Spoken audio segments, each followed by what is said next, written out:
Okay, did I mention that this filter had some really cool features? Did I say that already? I have a feeling I probably did, right?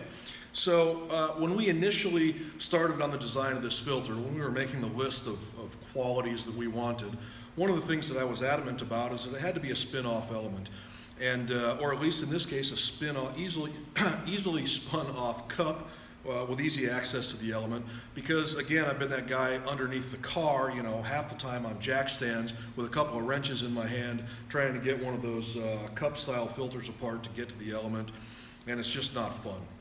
Not fun at all. And so the moment we made the decision to do a spin-on element or a spin-on cup to cover the element, the first thing that comes up is the issue of people not putting oil filters on correctly when they do an oil change on their car. And so, you know, that thing's loose, it blows the O-ring out the side, that square section ring blows it out the side, they lose oil pressure, they maybe lose an engine. We didn't want any of that to even be a possibility.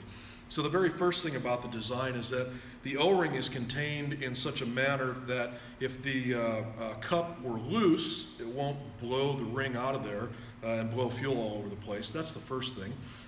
The design of the threads is such that when the system is under pressure, there's going to be a lot of friction on those threads, and it's very likely to be able to work its way loose through vibration, even though it might be loose, right? So we're trying to account for these possibilities as much as possible, but ultimately we went to the final step, which was to create a latch so that if it was loose, it wasn't able to spin all the way off. And so to remove the cup, to get to the element, you simply press down on this latch with a thumb or a finger. And again, I don't expect you to be able to see all this clearly in this video. That's the purpose of the website. But you press on it with your thumb or finger, whatever it may be, and you spin the cup off.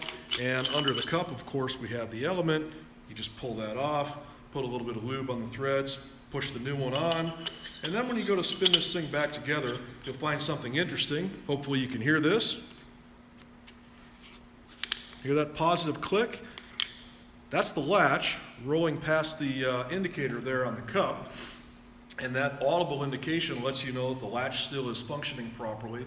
And most importantly, should you not tighten this thing like you should, it's meant to be hand tight, it cannot vibrate its way loose because the latch will catch it after just a few degrees of rotation. So just one more detail that we put into this, because we decided if we were going to build a fuel filter, we were going to build the best fuel filter anybody had ever seen.